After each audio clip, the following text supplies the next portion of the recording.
तारीफ करो जोर से जोर से जोर से। अपने शरीर में बैठ जाओ, अपने हाथों को उठाओ। ये एक प्रोफेटिक सॉन्ग है क्वायर, क्योंकि ये आज के वचन के साथ मिलता है ये सॉन्ग। इसी लाइन को गा, अपने हाथों को उठा। जो वफादार होगा वो वारिस भी होगा, मैं उसका खुदाबंद रहूंगा। नई उस ज़मीं में, नए आसमां में, बेटा मैं तुझको कहूँगा, बेटा मैं तुझको कहूँगा। नए शहर यरूशलेम में तुझको मैं लाऊंगा। नए शहर यरूशलेम में तुझको मैं लाऊंगा। वादा मसीह का है आसमानी, वादा मसीह का है आसमानी। हयात दिलाऊंगा, हयात दिलाऊंगा। आबे हयात के चश्मे से तुझको पिलाऊंगा। ना मौत रहेगी, ना दर्द रहेगा, पुराना सब जाता रहेगा। ना रोना रहेगा, ना आंसू रहेंगे, दुख सारा ही जाता रहेगा, दुख सारा ही जाता रहेगा। जोरे बाजू से अपने मैं तुझको बचाऊंगा। जोरे बाजू से अपने मैं तुझको बचाऊंगा। मैं अल्फा ओमेगा, इब्तिदा इंतहा हूँ, कहा जो वो पूरा करूँगा। मैं अल्फा ओमेगा, इब्तिदा इंतहा हूँ, कहा जो वो पूरा करूँगा। मेरे लोगों पे किसी भी बला का कोई इख्तियार ना होगा, कोई इख्तियार ना होगा। अबदी जीवन का ताज मैं तुझको पहनाऊंगा। अबदी जीवन का ताज मैं तुझको पहनाऊंगा। मैं अल्फा ओमेगा, इब्तिदा इंतहा हूँ, कहा जो वो पूरा करूँगा। मैं अल्फा ओमेगा, इब्तिदा इंतहा हूँ, कहा जो वो पूरा करूँगा। मेरे लोगों पे किसी भी बला का कोई इख्तियार ना होगा। मेरे लोगों पे किसी भी बला का कोई इख्तियार ना होगा, कोई इख्तियार ना होगा। अबदी जीवन का ताज मैं तुझको पहनाऊंगा।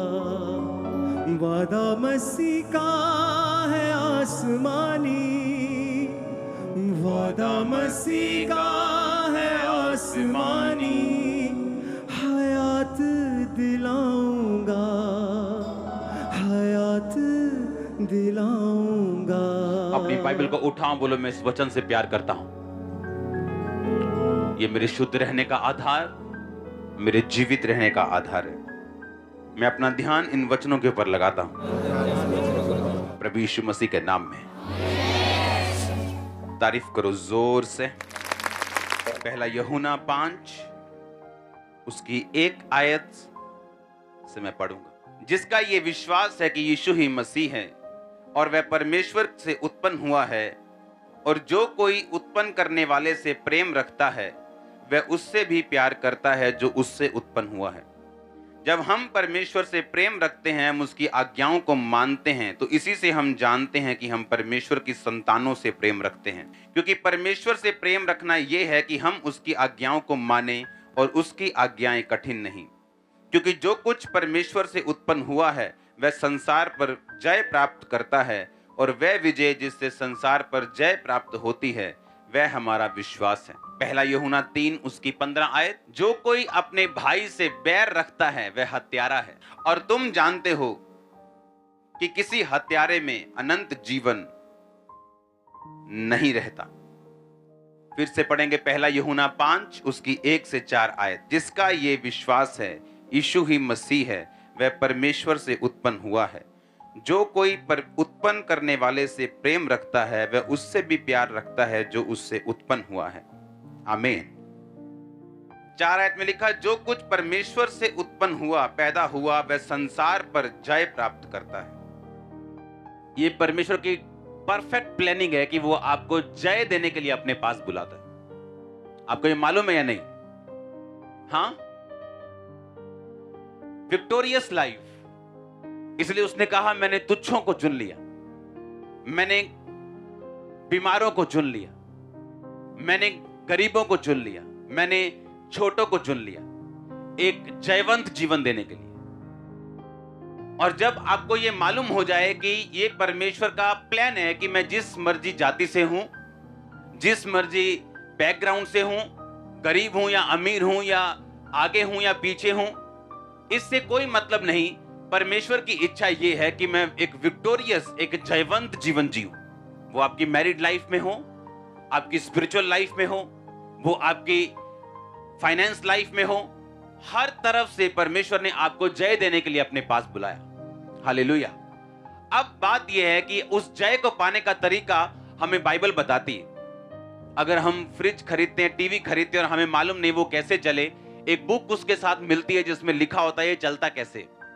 अगर हम उस बुक को छोड़ दें और बैठ के रोते रहें कि ये चल नहीं रहा, मेरे को पता नहीं चलाना कैसे है, तो इसमें टीवी बनाने वाले का कोई कसूर नहीं। कसूर आपका है जिसको बुक पढ़नी नहीं आती और उसको चलाना नहीं आता। अब परमेश्वर ने कहा, कहता है जिसको ये विश्वास है कि प्रभु यीशु ही मसीह है, यानी जो बपतिस्मा ले चुका है, जो परमेश्वर पे विश्वास करता है, कहता वो परमेश्वर से पैदा हुआ है। बोलो अपने पड़ोसी को, तुम परमेश्वर से पैदा हुए हो। फिर से बोलो अपने पड़ोसी को, बोलो अगर तुम्हें, बोलो पड़ोसी को, बोलो अगर तुम्हें विश्वास है कि यीशु परमेश्वर है, मसीह है, तो तुम प्रभु से पैदा हुए हो। आमीन।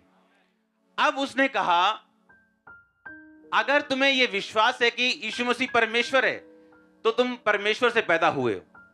कहता अगर तुम ये मानते हो कि तुम परमेश्वर से पैदा हुए हो तो तुम उन सब चीजों से प्यार करोगे जो परमेश्वर से पैदा हुई हैं। यानी तुम अपने भाइयों से भी क्या करोगे। कहता अगर तुम ये कहो कि मैं अपने बाप से प्यार करता हूं और अपने बाप के दूसरे बेटों और बेटियों को नफरत करो, कहता तुम में अनंत जीवन नहीं है, क्योंकि तुम अपने भाई से क्या करते हो, बैर करते हो। पहला यूहन्ना 3 उसकी 15 को पढ़ेंगे। जो कोई अपने भाई से बैर रखता है वो मर्डरर है। कहा वो मर्डरर है, वो हत्यारा है, वो कातिल है। जैसे 302 की धारा लगती है ना फिर कत्ल करने, कहता वो मर्डरर है। अगर तुम अपने भाई से नफरत करते हो, बैर करते हो, उसकी टांगे खींचते हो, कहता तुम एक हत्यारे हो, और एक हत्यारे में कभी भी अनंत जीवन नहीं रहता। अब पहला यूहन्ना 5 उसकी 2 में लिखा, जब हम परमेश्वर से प्रेम रखते हैं तो उसकी आज्ञाओं को मानते हैं, और इसी से हम जानते हैं कि हम परमेश्वर की संतानों से प्रेम रखते हैं। उसने कहा अगर तुम कहो कि मैं परमेश्वर से प्यार करता हूं, तो उसने कहा अगर तुम परमेश्वर से प्यार करते हो तो तुम उसकी आज्ञाओं को क्या करोगे? मानोगे। और उसने कहा इसी से हम जानते हैं कि हम परमेश्वर की संतानों से क्या करेंगे? प्रेम करेंगे। कहता अगर कोई ये कहे मैं अपने बाप से प्यार करता हूं और अपने भाइयों से नफरत करे तो वो अपने बाप से असल प्यार नहीं करता। परमेश्वर ने कहा अगर तुम अपने भाई से बैर करते हो तो तुम हत्यारे हो। उसने ये नहीं कहा तुम में कमी है या तुम जेलसी वाले बंदे हो या तुम में ये थोड़ी सी कमी। उसने कहा कमी वमी नहीं है, तुम मर्डरर हो, तुम हत्यारे हो और किसी हत्यारे में अनंत जीवन नहीं रहता। आगे उसने कहा क्योंकि परमेश्वर से प्रेम रखना यह है कि हम उसकी आज्ञाओं को माने और उसकी आज्ञाएं मुश्किल नहीं, क्योंकि जो कुछ परमेश्वर से उत्पन्न हुआ है वह संसार पर जय प्राप्त करता है और वह विजय जिससे संसार पर जय प्राप्त होती है हमारा विश्वास है। अब उसने कहा इंग्लिश में for whatsoever is born of God overcometh the world. जो कुछ परमेश्वर से पैदा हुआ वो संसार पर जय प्राप्त करता है। प्रॉब्लम कहां पे? आप चाहे जानते हो चाहे ना जानते हो, पर शैतान इन वचनों को जानता है। आपको मालूम, वो इन वर्ड्स को जानता है। इसलिए जब वो यीशु मसीह के पास आया और उसे मालूम था कि मैं यीशु मसीह को आके ऐसे ही कुछ नहीं कहूंगा, मैं उसको ऐसे नहीं भरमा सकता क्योंकि ये वचन का जानकार है, उसने यीशु मसीह को आके बोला अगर तू परमेश्वर का बेटा है तो अपने आप को इन चर्च की इस भवन की ऊपर से नीचे गिरा दे, अपने आप को यहां से नीचे गिरा दे, तो तेरे वचन में लिखा है तेरे पिता के कि तेरे दूत आएंगे और तुझे संभाल लेंगे। और परमेश्वर जो वचन जानते थे उसने कहा शैतान ये भी लिखा है कि तू अपने परमेश्वर और प्रभु की कभी भी परीक्षा ना कर। जब पौलुस के हाथ में सांप ने डंक मारा था तो पौलुस सांप से पंगे नहीं ले रहा था, वो जंगल में जाके कोबरा नहीं पकड़ा था कि देखता मैं केड़ा सांप मैनू वड़दा। बाइबल कहती वो आग जलाने के लिए लकड़ियां बटोर रहा था और अचानक सांप ने काटा और उसको कुछ नहीं हुआ। वो शैतान के पास नहीं गया। शैतान अगर आपके पास आता है तो परमेश्वर आपको बचाएगा, लेकिन खुद शैतान के पास नहीं जाना। ये बात परमेश्वर को मालूम थी और बाइबल कहती यीशु मसीह ने कहा लिखा है शैतान की तू कभी अपने प्रभु अपने परमेश्वर की परीक्षा ना कर। इसका मतलब क्या कि अगर आप वचन नहीं जानते तो शैतान इन्हीं वचनों का इस्तेमाल वो आपके खिलाफ करता है। और बाइबल कहती है कि जो कुछ परमेश्वर से पैदा हुआ, जन्मा, बॉर्न हुआ, वो संसार के ऊपर क्या प्राप्त करता है? जय प्राप्त करता है। इस संसार के ऊपर क्या प्राप्त करता है? जय। इंग्लिश में लिखा ओवरकम है। अब ओवरकम वर्ड जब यूनानी भाषा में लिखा गया उसका मतलब हम पढ़ेंगे अपनी स्क्रीन के ऊपर। उसका मतलब है निकाओ। निकाओ का मतलब subdue, overcome, prevail, get the victory. और निकाओ शब्द निकला नाइक शब्द से। नाइक का मतलब है मीन्स ऑफ सक्सेस, विक्ट्री। परमेश्वर ने कहा अगर जब हमें यह बात मालूम नहीं होती कि वचन में ही हमारी जय है, हम अगर वचन को नहीं जानेंगे, नहीं समझेंगे तो हम जय प्राप्त नहीं कर सकते। क्योंकि आज लोग ये नहीं जानते, परमेश्वर ने कहा अगर तुम मुझसे पैदा हुए हो तो तुम संसार पर क्या प्राप्त करोगे? जय, ओवरकम कर जाओगे। शैतान तुम पे अटैक करेगा, तुम्हारे फाइनेंस के ऊपर, तुम ओवरकम करोगे। वो तुम्हारी सेहत के ऊपर अटैक करेगा, तुम जय पाओगे। तुम्हारी मैरिज पे कर सकता है, जय पाओगे। तुम्हारे घर पे कर सकता है, तुम्हें हरा नहीं पाएगा वो, तुम हमेशा ओवरकम कर जाओगे। एवरी टाइम 100 में से 100 बार तुम जीतोगे। परमेश्वर ने कहा तुम इस संसार के ऊपर धड़ल्ले से जय प्राप्त करोगे। पर कहता उसका एक तरीका है, उसका तरीका परमेश्वर ने निशानी दी है। कहता जो कुछ कोई मुझसे पैदा हुआ वो संसार पर क्या प्राप्त करेगा? जय प्राप्त करेगा। आज 17 जनवरी है ना, 17 है ना आज मेरी एंगेजमेंट हुई थी। हाँ, अब सुनो ध्यान से। 5 जनवरी मेरा बर्थडे था बर्थडे। मेरे बर्थडे वाले दिन मुझे मालूम नहीं था कि मेरी मैरिज या एंगेजमेंट इस 17 जनवरी को हो जाएगी। कौन लड़की होगी कुछ पता नहीं था। इमेजिन कर सकते हो। लेकिन इसलिए जब वो गीत गा रहा था, गाना वो लाइन गाना के लिए 1 सेकंड के लिए बिना म्यूजिक चेंज किए। जो वफादार होगा वो वारिस भी होगा, मैं उसका खुदाबंद रहूंगा। अब 9 साल 10 साल मिनिस्ट्री में मैं वफादारी के साथ चला था, और उसने कहा था जो वफादार होगा वो वारिस भी होगा। 5 जनवरी को मेरे को इतना मालूम था कि मुझे अब इस साल मैरिज करनी है। होली स्पिरिट से ये इंस्ट्रक्शन है, क्योंकि मुझे ऐसा लगता था मैं मैरिज नहीं करूंगा क्योंकि मेरी सेवकाई में रुकावट ना आए, मेरी सेवकाई ऐसा ना रुक जाए। मैं ज्यादा काम करना चाहता हूं, लेकिन होली स्पिरिट ने बोला काम ज्यादा होगा अगर तुम मैरिज करेगा, नो प्रॉब्लम, तेरी डिस्ट्रक्शन सब चीजों को छोड़, बस मेरी बात को सुन। और आपको वो स्टोरी सब मालूम है कि फोटोज मंगाई, दैट्स इट, इसको देखो। उसके बाद 16 जनवरी को डिसाइड हुआ। 17 को जिस दिन डिसाइड हुआ उसके अगले दिन एंगेजमेंट। और मैं ये अपनी टेस्टिमनी दे रहा था, एक बहुत बड़े लॉयर है उनको, कि एंगेजमेंट के बाद जब हम बैठे थे तो तब बातें चल रही थी, अच्छा मैं ये कास्ट की हूं, तुम कौन सी कहा, मैं ये कास्ट। एंगेजमेंट के बाद घर नहीं देखा, कुछ नहीं देखा। और अब मैं आपको ये दावा कर सकता हूं, मेरी मैरिज लाइफ के जैसे किसी की लाइफ नहीं होगी। मैं सच कह रहा हूं। जब परमेश्वर आपको आत्मा में चलाता है, आपको जात मिलाने की जरूरत नहीं पड़ती। फिर वो बता रही थी, अच्छा मैं कहां से हूं, मैं ये एक अरोड़ा खत्री होते हैं उनसे, अच्छा तुम, मैं रविदास से बिरादरी से हूं, अच्छा मेरा घर इस गांव में, अच्छा मेरा यहां। एंगेजमेंट के बाद की बात कर रहा हूं, पहले की नहीं। जब हम शरीर से चलते हैं, अच्छा जात मिलनी, अच्छा पैसा मिलना चाहिए, अच्छा सब कुछ मिलना चाहिए, बाद में चाहे छितर पनीर की रोटी भी घर रोज पके। क्यों? अगर हम स्पिरिट में चलेंगे, उसने कहा कि तू मुझसे पैदा होगा, तू हर चीज पे ओवरकम कर जाएगा। तेरी लाइफ का हर स्ट्रगल विक्ट्री में बदलेगा, जीत में बदल जाएगा। अगर तुम किससे पैदा होगा? मुझसे। अब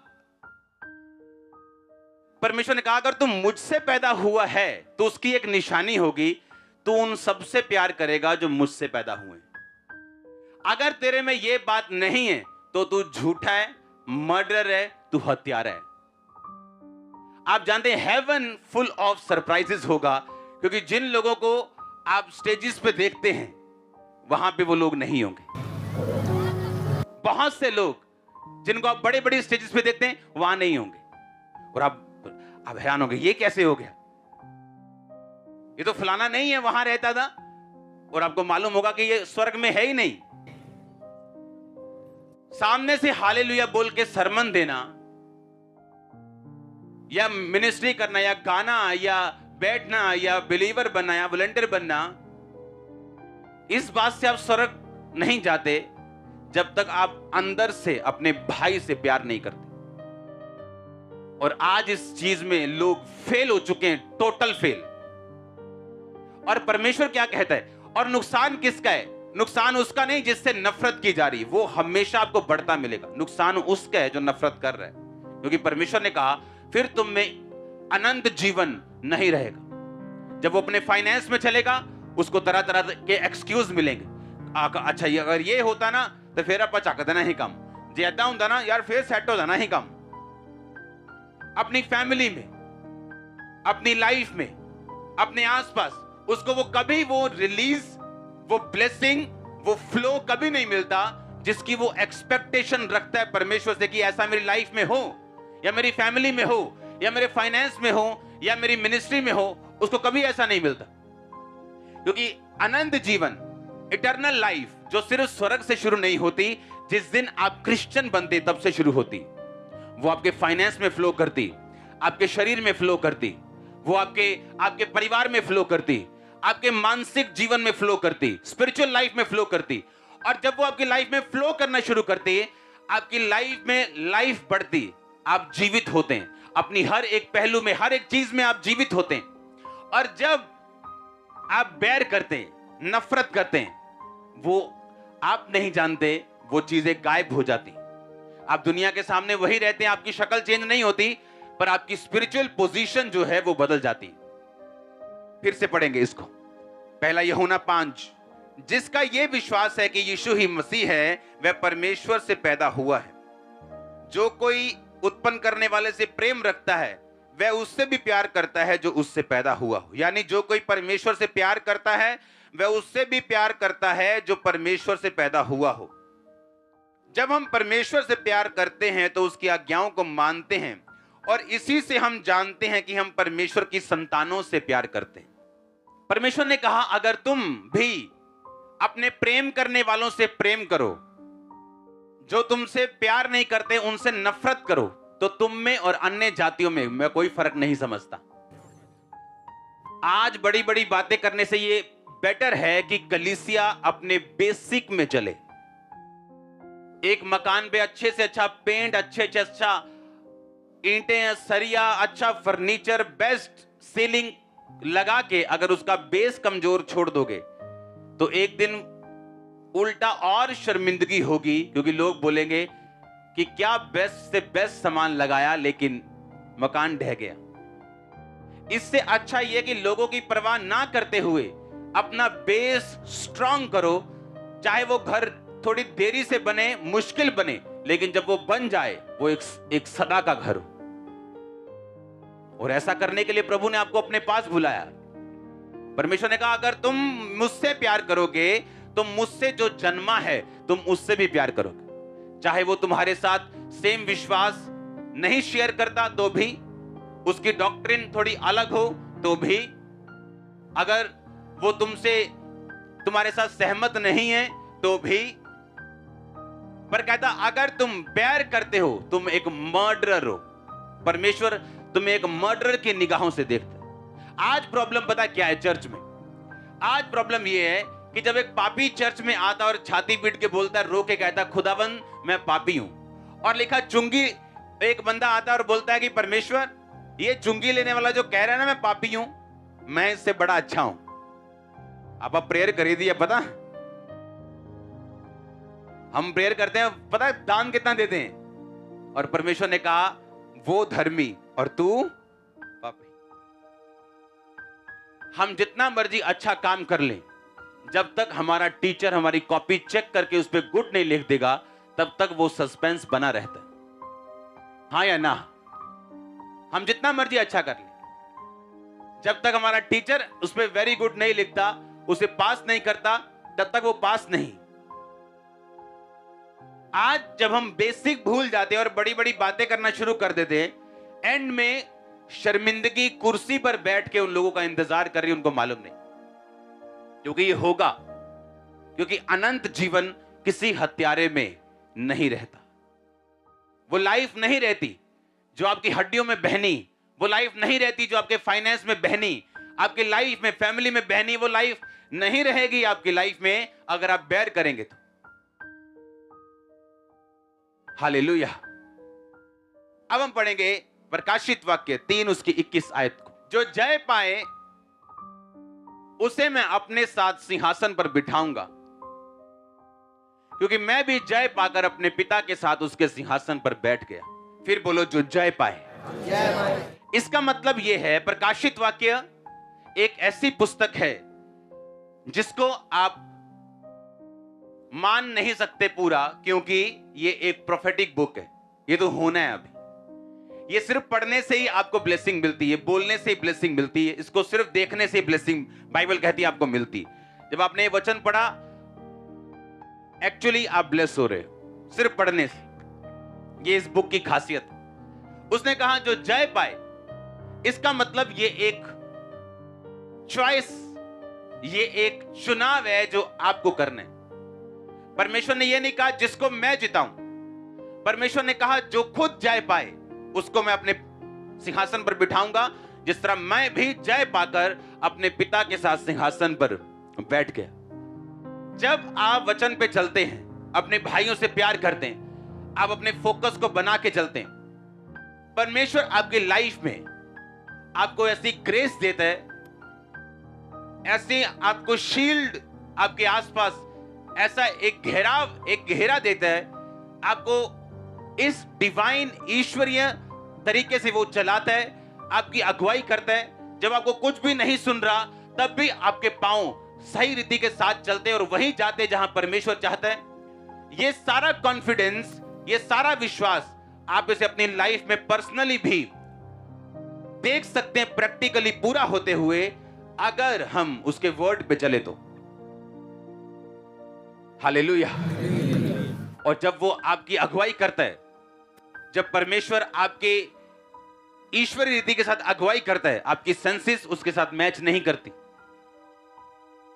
गिदोन को लगता था मुझे और लोग चाहिए, मुझे और लोग चाहिए ये बड़ा काम करने के लिए। परमेश्वर कहता नहीं, ये हजारों में से तुझे कुछ सैकड़े लोग चाहिए जो चपड़ चपड़ पानी पिए, उनको साथ ले जा।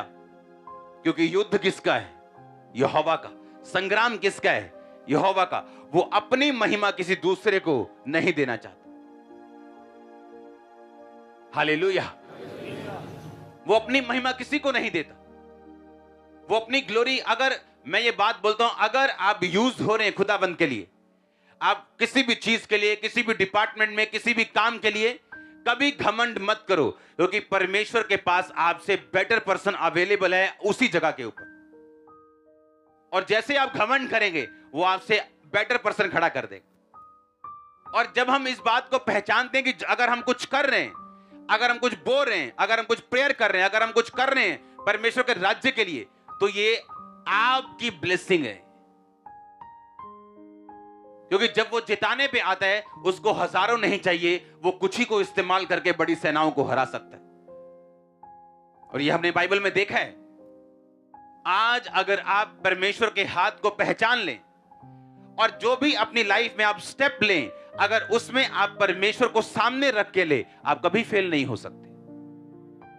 अपनी लाइफ की आपकी बिगेस्ट निराशा, जिसमें आपको ये यकीन है कि यीशु मसीह परमेश्वर है, मैं जानता हूं वो बड़े मौजज़े करता है, मैं जानता हूं, लेकिन इस निराशा से मुझे वो निकाल नहीं सकता।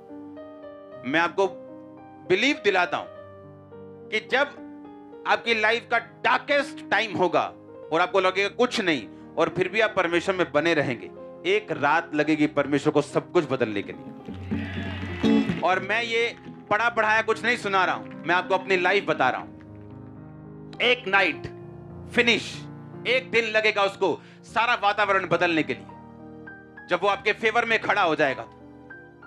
अब प्रॉब्लम ये है, आज का जो बिलीवर है वो परमेश्वर के हाथ को पहचानता नहीं। कैसे? यूसुफ को पोतीफर की पत्नी बोलती है, आजा मेरे साथ सो जा, क्योंकि वो स्मार्ट था। और उसने पता क्या कहा? परमेश्वर मुझे देख रहा है, तेरे पति ने सब कुछ मेरे हाथ में दिया, कनक चावल सब कुछ, तेरे घर की प्रॉपर्टी। अब मेरा कॉन्शियस, बाइबल में कहीं नहीं लिखा था तू व्यभिचार ना कर, तब वचन नहीं आया था। कहता मेरा विवेक ये कहता है कि ये गलत काम। बाइबल में कहां लिखा अफीम ना खाओ? लिखा कहीं? तो क्या अफीम खानी सही है? उस टाइम नहीं लिखा था व्यभिचार ना कर, पर उसको मालूम था व्यभिचार करना पाप है। बाइबल में कहीं नहीं लिखा स्मैक ना पियो। स्मैक तो अभी आई है ना, अभी इंसान की ये कुकर्म है उसने बनाई। इसका मतलब ये नहीं कि हम खाएं या पिएं, क्योंकि बाइबल में आपको कॉन्शियस दिया, एक विवेक दिया। कहता मेरा विवेक ये कहता है कि जिस परमेश्वर ने मुझे इतनी ब्लेसिंग दी है जिस घर में, उस घर के साथ मैं ऐसा काम ना करूं। उसका विवेक उसको प्रधानमंत्री की कुर्सी पे ले गया। आज प्रॉब्लम ये है, इंसान ये चीज भूल जाता है उसका रूट क्या है, उसकी ब्लेसिंग क्या है, और फिर परमेश्वर उसको फेलियर के रास्ते पे चलाता है कुछ महीने साल, ताकि वो समझे और सीखे उसने क्या गवाया। अगर आप नबूकदनेस्सर को देखें, वो एक ऐसा राजा था जिसने तकरीबन पूरी दुनिया के ऊपर राज कर लिया था। जिस पर राज नहीं था उनके साथ संधि थी। और उसने एक दर्शन देखा कि एक बड़ा पेड़ है जिसकी शाखाएं हैं, जिसके ऊपर पंछी बसेरा करते हैं, और एक आसमान से स्वर्गदूत उतरा। उसने कहा इसको काट दो, इसकी डालियां बिखेर दो, पर जड़ को रखे रहना। उसने कहा मुझे एक बड़ा गहरा स्वप्न आया, और जब बात हुई तो उसे परमेश्वर के जन ने बताया कि स्वप्न का मतलब यह है कि तू ऐसा ऐसा तेरे साथ होगा, तू घास चरेगा, तू पागल हो जाएगा, 3.5 साल यानी 7 काल तक ऐसा तेरे साथ होगा। लेकिन अगर तू पाप छोड़ दे और परमेश्वर को पहचाने तो परमेश्वर अपना मन बदल सकता है। और बाइबल कहती है एक दिन अपने भवन पे टहल रहा था और ऊंचा भवन और सब तरफ देख के बोलता है ये सारा कुछ क्या मैंने अपनी ताकत से नहीं कमाया? और ऊपर से आवाज आती राज्य तेरे हाथ से निकल गया। उसको मेंटली अपसेट का दौरा पड़ता है, घास चरता है, बैलों के साथ रहता है, नाखून बढ़ जाते हैं, बाल बढ़ जाते हैं। और 3.5 साल बाद परमेश्वर 2 सेकंड के लिए उसकी बुद्धि को, आंखों को खोलता है और वो आसमान की ओर देख के बोलता है परमेश्वर तू ही राज देता है और तू ही वापिस लेता है। और बाइबल कहती है जैसे ही उसने मुंह से कहा दुष्ट आत्मा उसे छोड़ के चला जाता है और वो नॉर्मल होता है, अपने सिंहासन पर बैठते हैं और लोगों को बताता है कि चाहे तुम ऊंचाई पे रहो चाहे नीचाई पे रहो, हर जगह हर टाइम परमेश्वर के हाथ को पहचानो अपनी लाइफ में। अगर तुम नहीं पहचानोगे, अगर तू उस डीप निराशा के गड्ढे में अगर यूसुफ ना पहचानता तो प्रधानमंत्री तक ना पहुंचता, उस कुर्सी तक ना पहुंचता। और अगर नबूकदनेस्सर उस ऊंचाई तक परमेश्वर को पहचान लेता तो बैलों की तरह 3.5 साल घास ना खाता और पागल बन के ना रहता। परमेश्वर ने आपको मौका दिया काम करने का, आप चोरी करना शुरू कर गए। आपको फाइनेंस पे बिठाया, आपने चोरी कर ली। किसी ड्यूटी को दिया, आपने कमीशनें खा ली, चोरी कर ली। नो नो नो, ये कर्ज को बुलावा देना है। ये परमेश्वर को बोलना है कि हम तेरी दिए हुए काम को अब्यूज कर रहे, गाली दे रहे। और जब हम परमेश्वर को गाली देंगे जीवन नरक बन जाता है। हालेलुया। और अगर हम पहचान ले और अपने कॉन्शियस को जिंदा रखें तो बहुत सी मुसीबतों से हम बच सकते हैं। परमेश्वर ने कहा अगर तू अपने भाई से बैर करे तो तू मर्डरर है और किसी मर्डरर में अनंत जीवन नहीं रहता। कहता अगर तू उससे भी प्यार करे जो मुझसे पैदा हुआ, तू जय पाएगा, तू विक्ट्री लेगा, ओवरकम करेगा, सबड्यू करेगा, सक्सेस लेगा, प्रिवेल करेगा इस संसार के ऊपर। हर वो चीज जो इस संसार के ऊपर है आप उस पर जय पाएंगे। परमेश्वर को पहचानो अपनी लाइफ में, अपने कॉन्शियस को, मन को, अपने विवेक को जिंदा रखो, अपने अंदर वाले आदमी की बात को सुनो। Hallelujah, hallelujah. अपने हाथों को उठाओ। Thank you Jesus. जो वफादार होगा वो वारिस भी होगा, मैं उसका खुदाबंद रहूंगा।